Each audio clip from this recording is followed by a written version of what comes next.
I will be buying a broadcast module.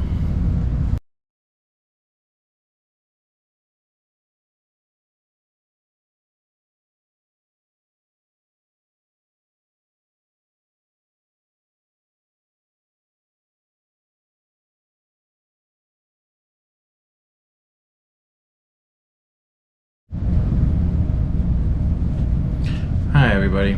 I'm going to talk about remote ID and why I'm going to buy a remote ID module. So, to be plainly obvious, I have a Part 107. For me to be compliant, I will need to get a remote ID module, and I'm probably going to end up putting it on my GEP-RC Mark V. I mean, I have multiple drones. I have some small ones, but this is the thing I don't understand. According to the new rules, if I want to use my Nano Micro 1S, this thing weighs 2 ounces with a camera for commercial purpose. This will require a remote ID module. And I am very curious to see how the FAA is going to explain to me where I'm going to put one of these somewhere on this micro drone. Nano drone. I mean, this thing weighs about 2 ounces with a battery on it. So for a 5-inch, yeah, I could see some space, and I'm going to make it compliant. But like with most things that Americans do, I'm going to do the bare minimum to be compliant. I'm going to set it up on my drones that I'm going to use for my commercial purpose, because that's the whole point. I got my Part 107 is to start a drone business, and this has already got remote ID. I don't need to do anything else to this. Most pilots that are going to be flying are going to be using stuff that already has remote ID. And let's go over the numbers. So, as of January 2023, there were 855,860 registered drones in the United States. Of those drones, 63% are for recreational use. 37%, 316,075 drones, were for commercial purposes. These commercial purposes, taking photos, counts. But the problem is, DJI has sold millions of drones, camera drones, that have remote ID on them, but are sub 250. These are still going to show up in the system. So you're going to have millions of pilots flying their drones, taking pictures, and they're going to be reported on the system, and they're going to pop up, and they're going to have to answer for why they're flying a drone without a license. And they're going to have to weigh it and prove it, and I don't know how the FAA is going to do that. Right now, the FAA receives 100 calls a month about drone flying. So this is supposedly about safety. So I want to talk about safety for a second. So we drone pilots, we do have injuries. We're not surprised. We got blades, you know, they do fly, they do hit things. Between 2015 and 2022, there were 4,250 drone injuries. That's not a lot, guys. Not a lot at all. Of those injuries, 56% of them were to the fingers. Of these injuries, 72% are lacerations. So apparently the FAA is very concerned about us cutting our fingers in our faces, because they are putting remote ID on this craft. It is a craft, according to the FAA, is more dangerous than this ultralight.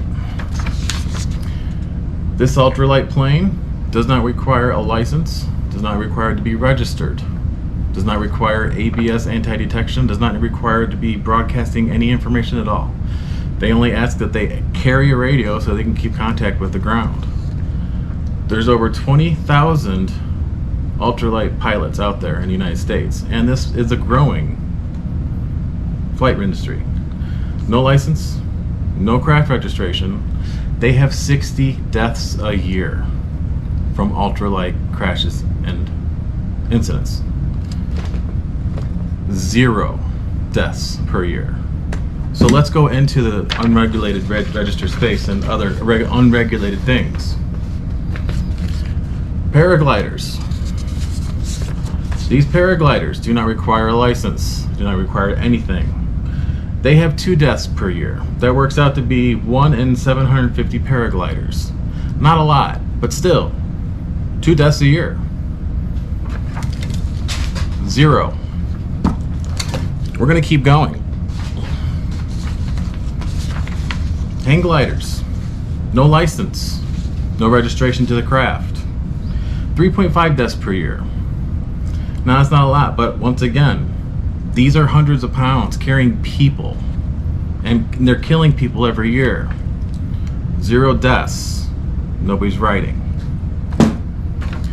The numbers work out on this one for 1 in every 100 hang gliders are gonna have a death. Paragliders, these have motors. These carry gasoline.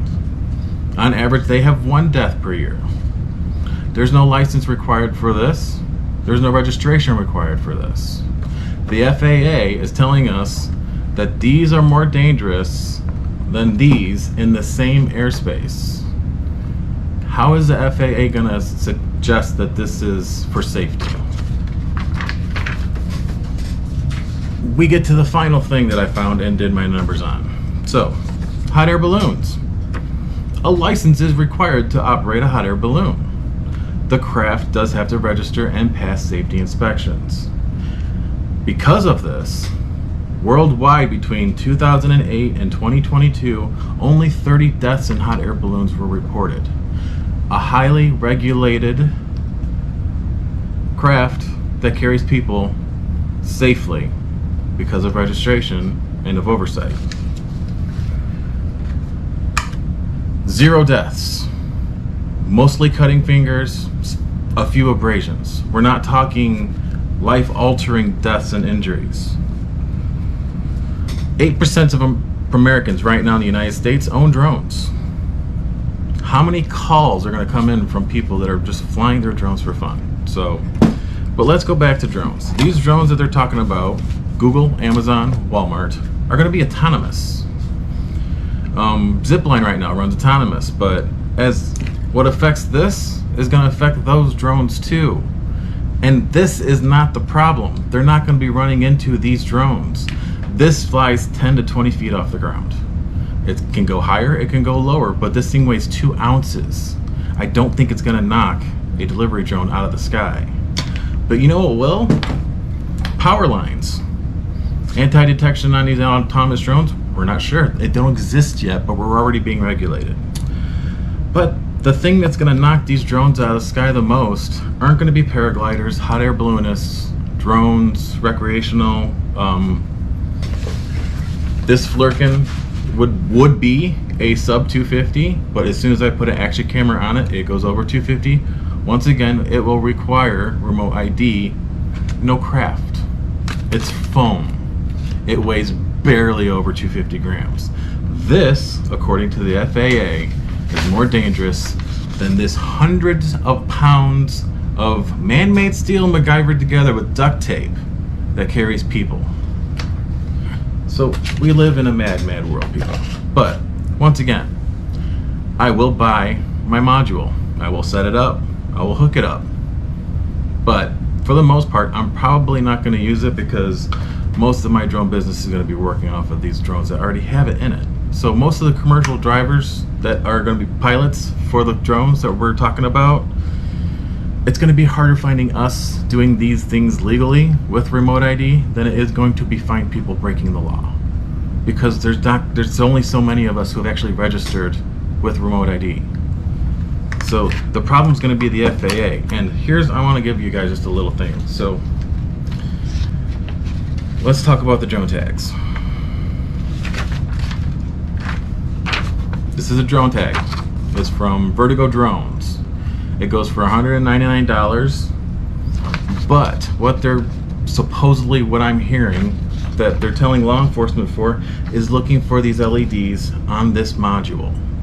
They want to see that these LEDs are lit up in whatever remote ID module you're using to prove that it's broadcasting. Now what I'm going to tell you guys is go to over Alien Drones.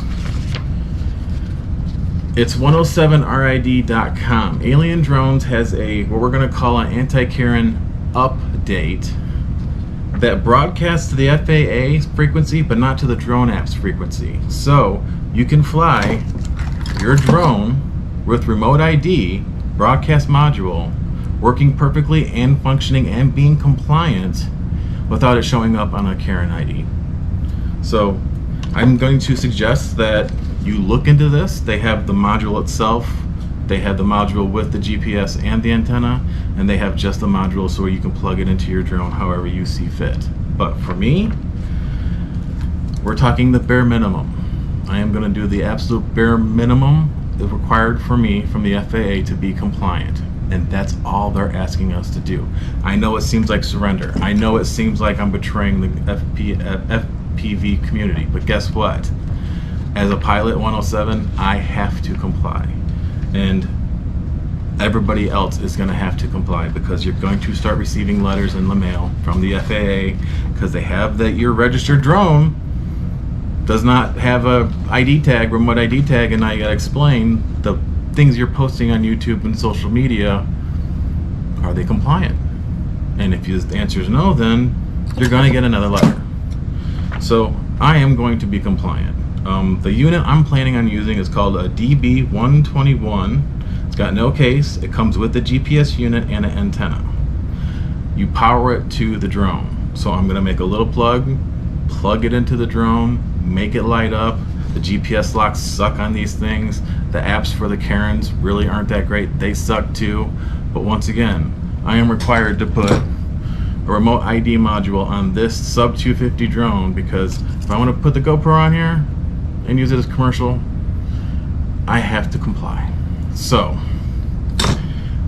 send me the hateful emails, send me the angry comments. I'm gonna get them. I know it's gonna happen, but we are already uncompliant. Every time we turn on this VTX to connect to our goggles, we are not FCC compliant if you don't have a ham radio. And I'm willing to bet most of the 107 pilots out there don't have a ham radio, because why? The FCC is not checking. They're not enforcing. FAA is going to do roughly the same thing, but it's going to be by mail and by letter.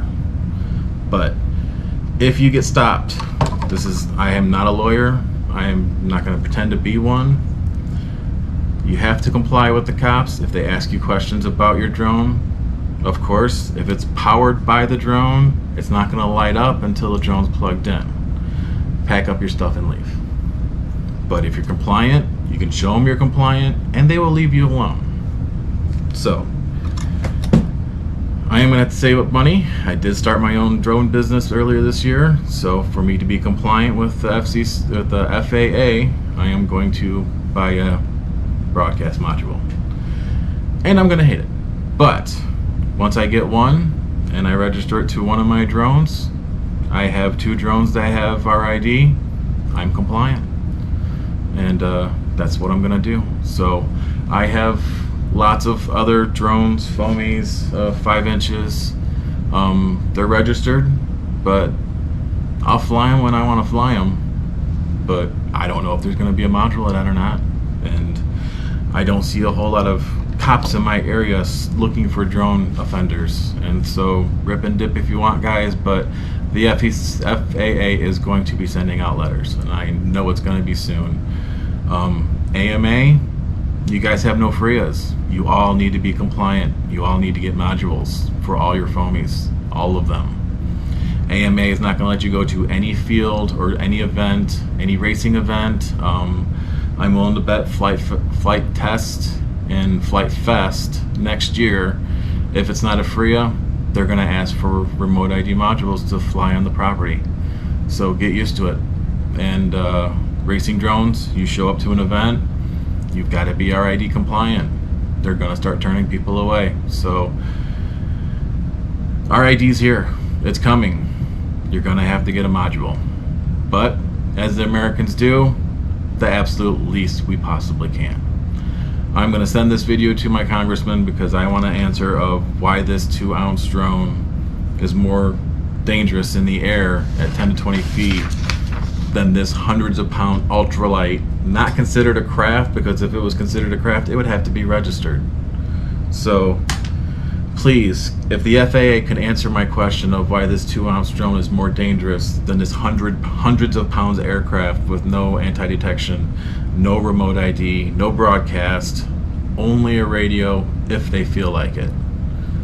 So I'm not calling out you guys in the ultralight community in the Paramount, but you have no regulations, no licensing. I have a Part 107. Wasn't hard to get, but I still got it. You guys don't even have to do that. So those are my thoughts. They're not popular, but I had to make this video. So I will be buying a broadcast module. All right, you guys